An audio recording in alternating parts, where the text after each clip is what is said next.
here we go. We're riding around and okay, not going too fast, 34, 35. It's a big, you see that turn sign? It's a big U, okay? Yeah, there it is, a little bit wide on that second half because we're so used to doing 90-degree turns. This was a 180-degree. Exactly. How often have you drawn with motorcycle gloves? You don't practice like you play, right? So it's like, why did he go too wide? He's only going 35. He was only going 35, nothing too bad.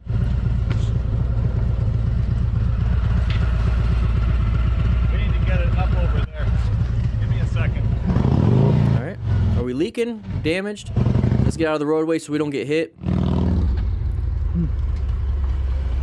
Your hand okay? Because I think he fell on his hand. I mean, we're only going 33. So typically we go down like 90-degree turns. We're just kind of going this nice 90-degree turn, exit this way. So we started from the bottom over here, going to the top. But we're just doing 90-degree turns. That's typically what we do. But this one, if you see that sign, it's like, you're going to do this now. That right there is what gets a lot of people. Okay, there's not very many of those outside of, you know, in the woods and in the canyons. So you got to be very careful with that. And if you're a brand new rider and you don't have these skills of like trail braking, or you don't have a lot of practice, the easiest thing that you can do is just take it slow, like really slow. And the one thing I like to use is the speed limit on the sign itself. So let's take a look at this. So 10 miles an hour recommended. So when I say, hey guys, pay attention to signage, this is exactly why. So right now, does it look like it's just a 90-degree turn? Let's say we're only focused right here. We're just constantly focused just on the road. We're just focused on the blind turns. We're not soaking up and finding these things that are needed. I want you guys to see this sign. I want you to see this sign. I want you to look at the exit. I want you to look at your speed. I want you to do this and do this and do this and do this and do this. And you're able to get everything, right? So when you see signs like this, take it as a warning. Definitely take it as a warning. Think of it as that UI in a video game. Okay, so you're playing Forza, Gran Turismo, whatever, you know, Grand Theft Auto, right? You have that little mini map. Take a look at the mini map. Hey, is your turn coming up? Hey, there's the sign right there saying it's a left-handed turn, but it's going to be a full 180. That's going to be something you need to be paying attention to. So when you see something like this, if you don't have trail braking skills, or you're not very confident in your trail braking skills, or you're just not confident in braking in a turn, or you're not confident in navigating a turn at high speeds, before this spot here, slow it down. Before this spot here, slow it down. You don't want to be trying to do it in this turn if you're not confident in it. You're going to start panicking. So if, let's say you go through this whole turn, you're going through here, you see this now. You can still slow it down right now. Still slow it down. Still slow it down. Uh-oh, we're starting to go wide because the turn keeps going, but we're going to keep going straight. Still slow it down. Roll off that throttle if you have to. Try to be as smooth as possible. If you slam it and slam the brakes, it's going to be a bad time. So smooth, easy pressure. And if you have to, maybe a little bit of rear brake, but the main thing, remember, if you're slowing down, a lot of that front tire is going to have that traction, so that rear tire is not going to have too much. And you don't want a low side, so be very careful. But you see how I'm going through all the things, like, oh, be careful. You don't want to do all these things. It's all because we're in this position now. If we just slowed it down back here, we wouldn't be in that position. So you're having to utilize a ton of skill to navigate a 180-degree turn as a beginner. Ask yourself this: do you have all this skill, or could you just slow down right now? What would be the easiest thing for you? Finding the sign, slowing it down, or going through this turn and having to navigate all these crazy things in your head and your hands and your feet? Nope. Almost had it. So you get to a point where your body wants to keep pushing you out. He almost had it. So do you think maybe a commitment thing was a problem? Do you think he could have made it if he just committed a little bit more body positioning? Maybe a little bit more lean angle? I don't know. I can't tell where the tires were. I don't know how much of a lean angle he had. He could have lost traction. So it's just, to me, when I see this, I'd rather you guys stand it up just a little bit, apply progressive brake pressure to really slow you down, and then try again right here. But remember what I said, you're in the middle of the turn. Oh crap, oh crap, oh crap, slow down, slow down, slow down. Okay, now get back into it. He's not going too fast. Now, if you're going 60, let's take a look at this. If he's going 60 miles an hour, he's going 35. If he was going 60 miles an hour, boom, right there. Nope, nope, nope, nope, nope. So, he's doing good. He's doing good. It was a slow speed. But look how much, look at the bike flipped.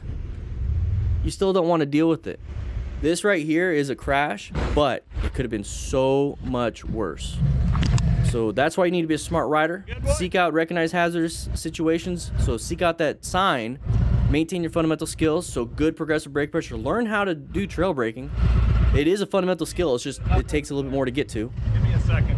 Acquire and utilize personal protective equipment. Very good.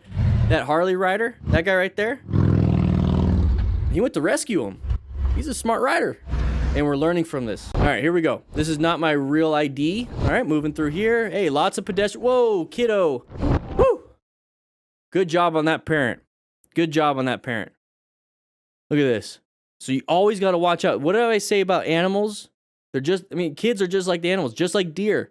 They're so unpredictable, so unpredictable. If you're riding around in a neighborhood practicing, because like let's say we're practicing our turns and stuff in a neighborhood, and you see a basketball or a kickball or a football roll into the street, hey, there's a kid chasing it. Slow it down. Well, look out for that kid. If there's a dog running, same thing. If you see something, woo! So right around here, ride within the conditions present, orange stage, lots of pedestrians. It looks like it might be after church or a funeral or whatever, the farmer's market, whatever. He's doing a good job with his positioning. Look at his position. Very good. Good space cushions left and right. Good vision. I know we got a car coming, but we're not in their lane, so we shouldn't be in any issues. Woo! Good job. Good job. And kid wanted to touch it. You know, it's just, kids are crazy. Kids are crazy. You know, that right there, it's like, oh crap. So if you had to, swerve or accelerate out of the way. So kids, deer, animals, Omar right here, always jumping in the way. You know, you're unpredictable. That's all it is. All right, we're moving on. Mustachios, motovlogs. Let's go. Let's do it. All right, we're going to go around this line of sight issues. You don't know what's around this corner. What's around the corner? Hey! Same rider. He's got full gear on, though. Dum Dum Pedestrians. Dum Dum Pedestrians. Now, why was he looking left? The pedestrian, why was he looking left? Why was the pedestrian looking left? If the pedestrian's going around this bus, why only left and not right? Because that's where the threat is coming. So, yeah, you should still look left, look right, look left again, or right, left, right, or you're constantly scanning. But why? Okay? So if we know that typically people are going to be coming, yeah, exactly, Heavy Harris.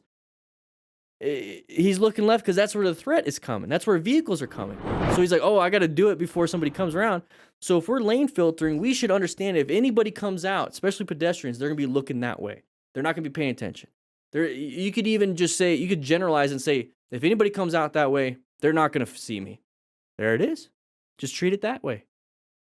But I like to know a little bit more. I like to know why. I like to know why. Always ask why. That's how you learn. So we're going to be passing. We have a line of sight problem. We can't see around it. We don't have any cars coming. Okay. No cars are coming. So why don't we just do this? I don't know. Or just, slow it down. Kind of gradually look and then go. I don't know. That's what I would have done. But thankfully, he applied enough progressive brake pressure to where it's not a massive hit. You could tear an LCL, PCL, ACL, meniscus in that guy's knee easily. Knees aren't supposed to bend that way. So the knee, it's only supposed to bend on a hinge. Okay? When the dude hit him, it's going to bend in. You could easily tear his knee. I love having my phone on the handlebars so I can see what turns are coming up. utilizing my GPS. The best way I think you could do that is using the ROKFORM mount. I use it for my mountain bike, the little FTRs, and then also the big boy FTR that I ride. And guys, links in the description for a discount. Check it out. You're gonna like it, and I'll be seeing you around. All right, so we're riding around at night. Lots of hazards at night. Look at the lights. They don't do that great of a job. There's the side of the vehicle, side of the vehicle, side of the vehicle. Okay, we're finding an escape path. Hey, it worked. It doesn't matter if it's pretty or not. If it works, it works. It ain't stupid if it works. He did a good job. He found an escape route. He found an escape route. So when we talk about situational awareness, so intersection, green light, okay? So what do we talk about when it comes to intersections? Orange stage, everybody in class, orange stage, specifically identified a hazardous situation. You're zoned in a lot, and now you're a little bit paranoid. Now you're looking for potential hazards. So what are some potential hazards in intersections, class? Write it in the comments. What are some potential hazards? We got sides of the vehicle, so that's going to be a path of travel violation. We have left turners, that's going to be a path of travel violation.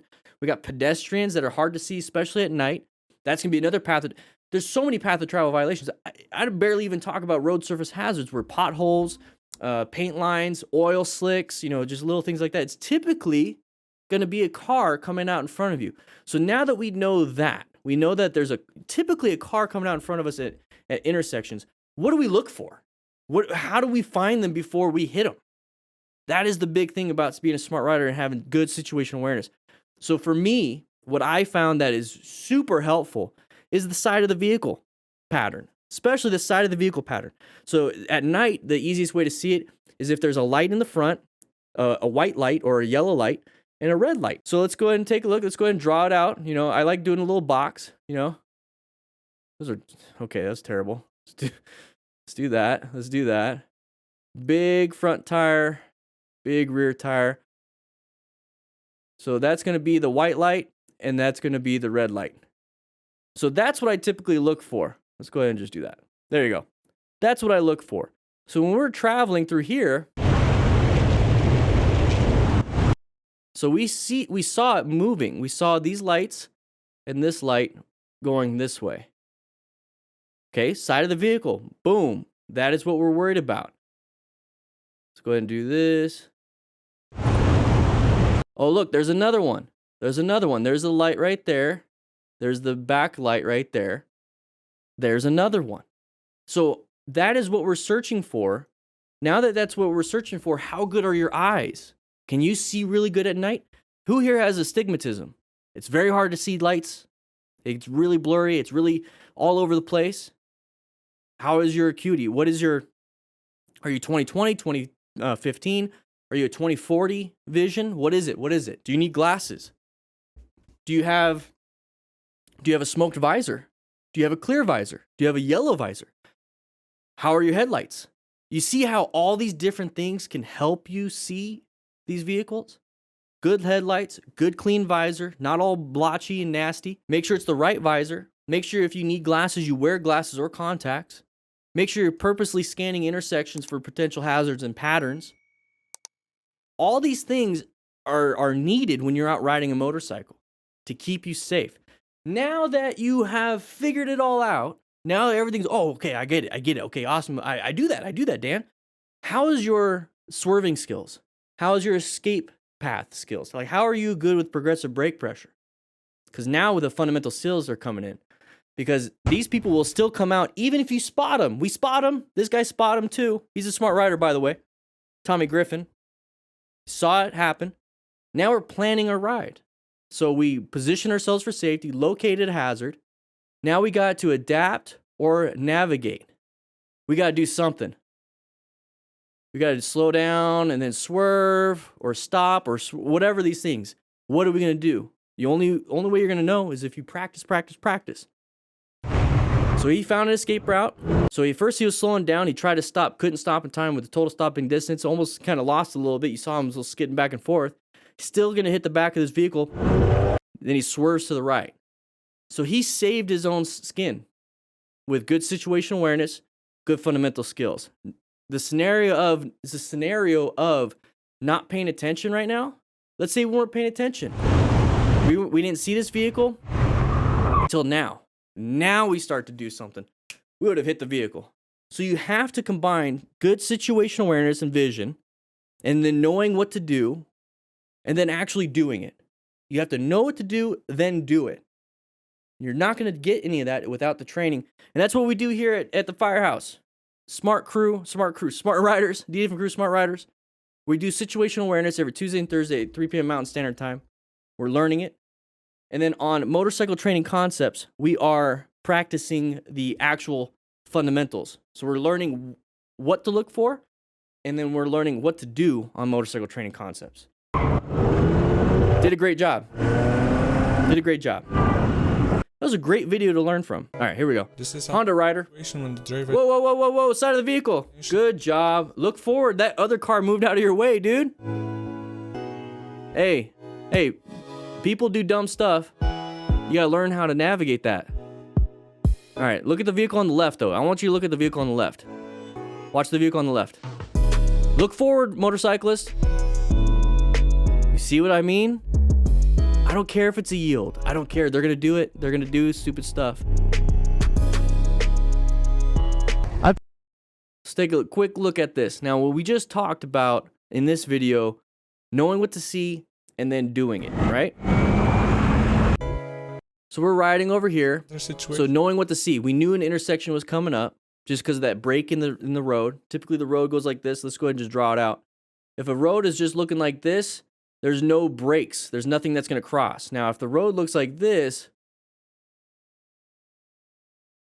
is an intersection. So if you see the break in the road, you should understand that's an intersection coming up. You can see the break right here. So pay attention to that, especially if you see a sign that says, hey, this is that street name. Pay attention to that. Those are clues. So intersection, side of the vehicle. Once again, you see the side of the vehicle? Hey, careful.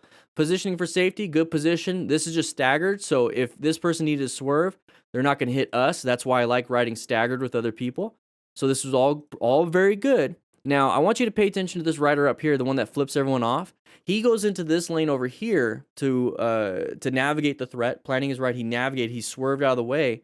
But we're looking over here, flipping somebody off, and we're not looking ahead to what's in front of us, where we're traveling.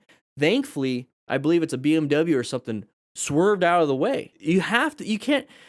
We just got mad at this person for not paying attention, but are we thanking this person over here for paying attention?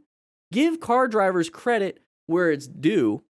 Remove that credit or blame them when they're being dum-dums. But either way, it's our lives. So we see this right here. Oh crap, scared me. Now look where we're going. Patience. Almost hit that vehicle. So take a quick look again. It's going to show up again. It's going to zoom in for us. Okay, so pay attention to this vehicle right here. This vehicle, I believe, just came out and did this. And you see how I find these weird things. Everyone focuses just on what's pertinent. I'm always finding other things to see what kind of factors could be a learning lesson. I love doing this. So anyways, this vehicle turned left in front of us. Or not in front of us, turn left to get into this lane to keep going this way. They're just doing their thing. That's why they're kind of positioned that way. We're going to navigate into here, and this person's going to be, oh crap, and does this. Other vehicles shouldn't have to do that for us. Watch this. So the vehicle's coming. You see the vehicle? I'm not looking at this. Stop looking at this, everybody. Look over here. This vehicle's probably getting prepped and ready to do this.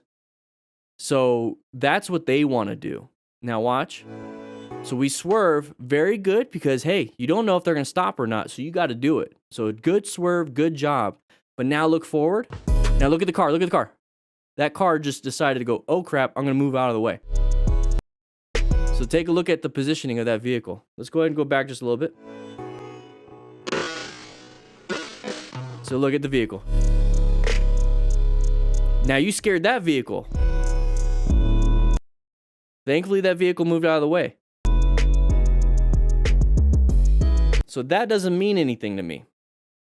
Intersections mean stuff. We just watched a ton of close calls and crashes. Now, if this is something you like, please show it to me by clicking that like button and commenting down below. Now, here's the thing. You have to submit your own videos in order for this to happen. So if you want to, there's a link in the description for that. But go ahead and check out this video right here, and then maybe this one right here. This one's actually pretty dang good. I had a ton of fun with this one. I'll be seeing you guys around.